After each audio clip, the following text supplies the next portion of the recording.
Banatan lang ang Duterte, okay na yan. May nangyari, boss. Banatan yung Duterte. Boss, may traffic ka. Ay ano,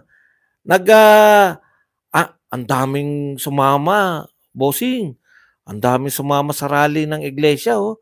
Mabot sila ng 2 milyon, buong Kapuluan. Ganun ba? Banatan yung traffic ng Davao. Oo nga, no. Puta, ayan na naman. Traffic ng Davao, ang katapat niyan. Traffic ng Davao. Lahat sila, yun ang banat, traffic ng Davao. Hindi na uubra yan. No? Magtrabaho kayo. Bakit mataas pa rin ang presyo ng bigas? Yan ang mga lutasin natin. Banat hangin ng mga troll sa mga Duterte, wala nang kaya yan magsinungaling. Kahit na ano po, babanata. Kita mo, ang banat lang la. Kita mo, ngayon nag-rally. Katatapos na rally, kinabukasan, labas agad yung Octa Arts. Ngayon nag-rally, di ba? Tapos babanat agad. Sabi kagad ng Coach Bokbok, bok. Iyon po sinabi niya. Ang mukha ko'y bok. Yun lang ang sinabi niya. Putak lang ng putak eh. Sabi kahit pala milyon ang sumama dun sa INC, hindi pa rin nasalo si BP Sara. Kararali pa lang ngayon, kinabukasan naglabas yung Octa Arts. Ano yan, automatic? Wala raw epekto. Wala raw epekto yung rally na 2 million. Kahapon lang nag-rally. Ngayon lumabas tapos ngayon nilabas yung Octa Search. Alam na namin yung gimak ng Octa Arts Dancers Research. Alam na namin yan, boy. Hindi na kami magpapauto dyan. Diversion nyo na naman. Bakit? Yan na mga atake nila, di ba? Mababa pa rin. Mababa pa rin daw si Sara. Kahit milyon-milyon na sumuporta, mababa pa rin. Hindi naka-apekto. Paano maapektuhan? Kahapon lang nag-rally. Ngayon, lumabas yung resultang ginawa noong December. Yan ang asahan nyo, yung Octa Arts. Sa lahat, kulelat si Martin. Pagdating sa Octa Arts, number 1. Hindi. Magic. Octa Arts kami. Dancer samputang Octa Arts na yan. Wala na naniniwala sa inyo. Idol, ang question, bakit hindi pa nila i-file yung pinagyayabang nilang impeachment para magkaalaman na? May 2 million na nag-rally. Mga ano po yan? Mga politiko po yan. Sa tingin ba ninyo yung iglesia walang say sa mga lokal? Kita nyo tumahimik sila? Miski nga si Abante, next ano na lang daw, next Congress na yan. Yung media, wala naman yan. Hindi naman kandidato yung media eh. Yung mga Makabayan Black. Mananalo pa rin sila sa congressman kasi buo na yan eh. Yung mga meron na sila talagang taga-boto eh. Pero yung mga yung mga congressman na meron distrito, yari sila diyan. Pag inano ng iglesia na wag, 'di ba? Yun lang yun eh. Tsaka naghihintay nga po ang iglesia. Naghihintay sa aksyon ninyo. January 16 rally nila, walang pumunta. As usual, sila Laila de Lima, wala na kayong mauuto. Sabi ni de Lima, minority lang yung yung 2 million yan, minority yan. Hihintayin namin yung majority sa 18. Alam nyo, kayong mga nakikinig na mga mga loyalista, ayain nyo yung mga vlogger nyo, sabihin nyo, pumunta naman kasi kayo. Nagpapapunta kayo tapos hindi kayo pumupunta. Siyempre, may epekto yun. Kahit po sinasabi ng media na walang epekto, sino ba kayong media? May nakikinig pa ba sa inyo? Researcher ko lang kayo. Kayong mga media, researcher ko lang kayo kasi wala pa akong pambayad sa researcher eh. Kaya kumukuha lang ako na research sa inyo. Wala na nanonood at nakikinig sa inyo. Wala na nagbabasa ng dyaryo. Si Badong na lang. Kahit tadtarin nyo pa yan ng mga post ninyo, kukunin lang yan namin ng mga pasalamat na rin kami sa mga media dahil sa ginagawa nilang research, no, para sa amin. Pero hindi nyo na kami mapapaikot. Usually, dapat nagwawala tayo, di ba? Nagwawala tayo. Grabe kayo, traffic, utot nyo. Traffic sa Davao, traffic sa Metro Manila. Nasa ng mga pinakamayayamang lungsod. May mga traffic lahat. Di, pasok ang Davao. Kaya nga top 10 sa pinakamayaman ng Davao. Dahil matraffic. Boss Bad, sira ang LRT. Hindi nila kayang lutasin yan.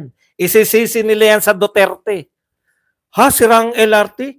Pucha, bakit nasira yan? Dapat hindi na nasisira yan. Yung mga Duterte talaga, bumili ng LRT nasisira. Patay na naman. At walang utang ang Davao. Yun ang importante. Sabi ni Tolentino kagabi, sa ganang mamamayan, tataas daw ang presyo ng basic commodities. Dagdag pahirap na naman ito sa taong bayan. Yan ang pag-usapan nyo. Paano mapababa? Sabi nila, yung mataas yung presyo ng bigas, sinisi sa Duterte. Kasi tariff to ng Duterte. Tinanggal nila yung taripa. Mataas pa rin ang presyo ng bigas. Kangkong, 15 na. Kita nyo? Dati 5 piso lang ang kangkong. Tama rin yung sinabi, no? Para hindi mapaghandaan, nag-iiba-iba sila ng mga ngayon, ang mahal kamatis.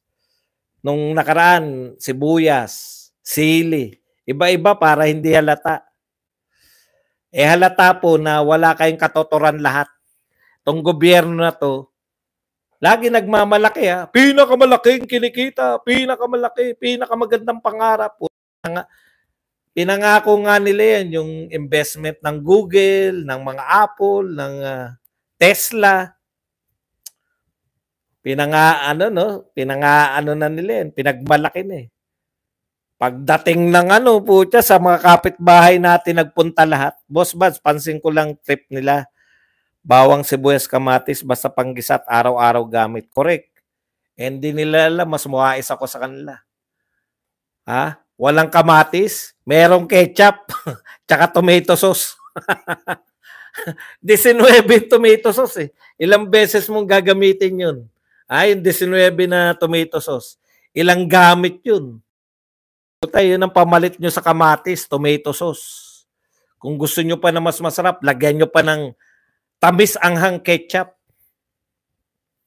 Di ba? Boss Bad's question, which is reliable to use in research, encyclopedia or Google? Wala na pong nag-research sa encyclopedia eh. Pera na lang kung naka-adapt na sila sa yung encyclopedia, kung nilagay na nila sa Google. Nakakalungkot ang BBM admin. Nanalo lang sila at nakaupo sa pwesto nila sa pagtutugis lang sa Duterte family. Nagpapatunay ng mga bangag talaga si BBM kasama ang kanyang galamay. Kita nyo, may galamay pa.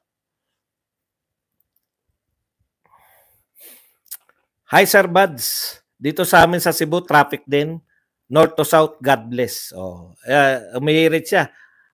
Mayaman din kaming syudad. Kasi may traffic eh. Totoo naman yun eh. Meski nga sa New York, may traffic eh. Hindi pa ako nakarating doon, sinabi ko.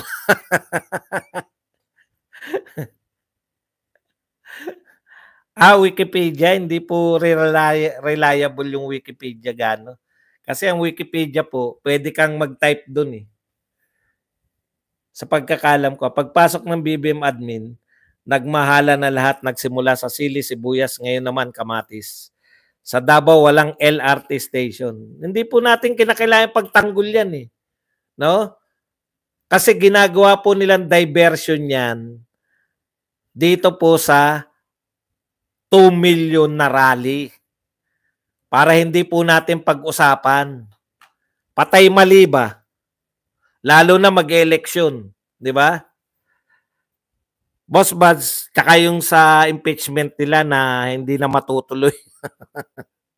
Boss Buds, panunumpa na lang ni BP sa stage sa Luneta kulang sa harap ng 1.8.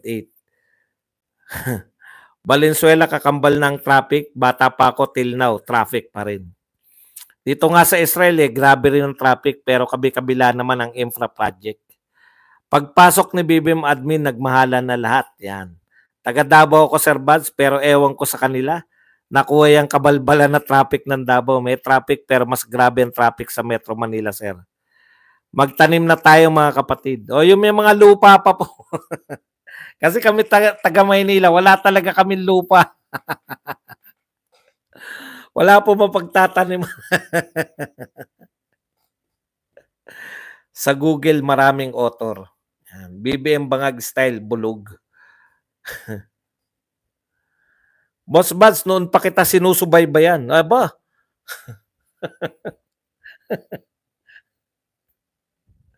Bakit mo naman ako sinusubaybay? May maitim ka bang balak sa akin?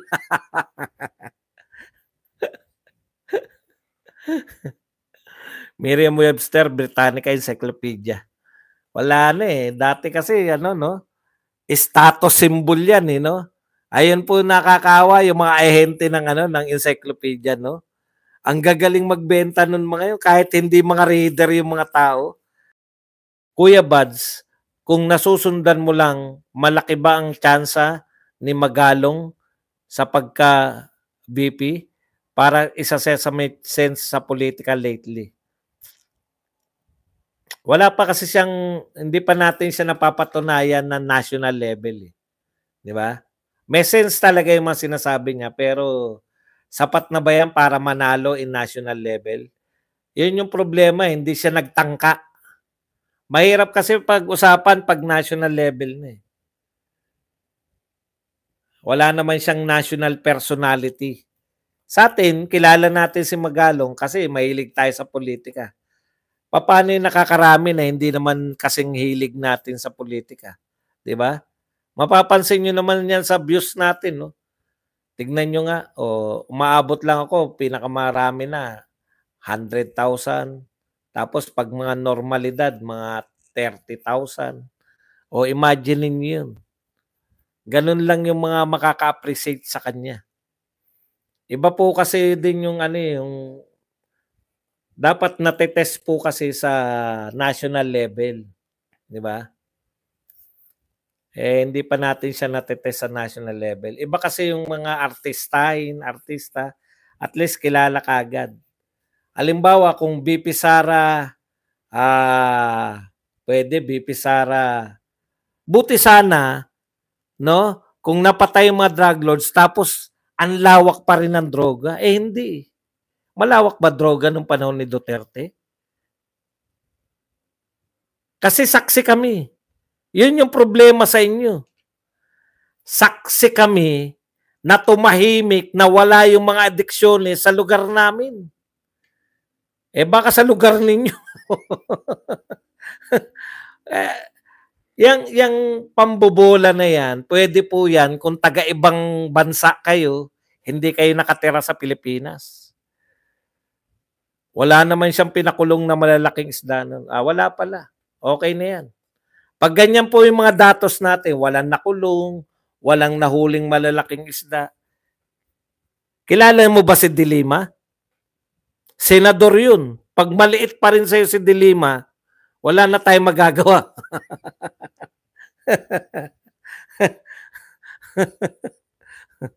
Senador na yun. Ang susunod na senador, Vice President na. Kahit ganyan naman si Lenny, tinitiyak ko sa inyo na hindi yan involved sa droga. Yun na po ang pinakamataas na pwedeng ipakulong. Senador.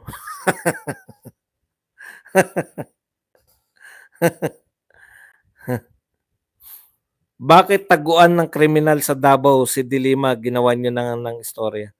Hindi ko maintindihan kung ano po yung sinasabi ninyo. Istorya lang pala yun. Hindi po nakulong si De Lima. Baguhin po natin istorya. Kawawa naman tayong lahat. Nananaginip lang tayong lahat. Hindi po nakulong si De Lima. Ginawan lang daw natin ang istorya. Lahat po na nasaksihan natin kay Duterte, nawala yung droga sa inyo, hindi po totoo yan. Naghahanap buhay nga si Duterte. Si Duterte nga yung Hindi nga si Dilima na nga kasi wala daw mataas eh. Ang mas mataas sa senador, presidente na lang at vice president. O kaya po, pag sinabi niyong walang mataas na nakulong, binubulan nyo kami sa sarili naming eksperyensya. Na-experience na namin na nawala yung droga sa lugar namin. Tapos sasabihin nyo si Tatay Digong Lord of all drug lords. Di ba? Screen recording. Tinatatakutan kita ba dong? Screen recording ako. Utot mo. Hindi ba nakulong si Dilima? Binubulan nyo kami. Screen recording. Eto, ni-screen recording kita. Vlogger kami. Tatakutin mo, screen recording. Buti pa, dinerecho mo na ako.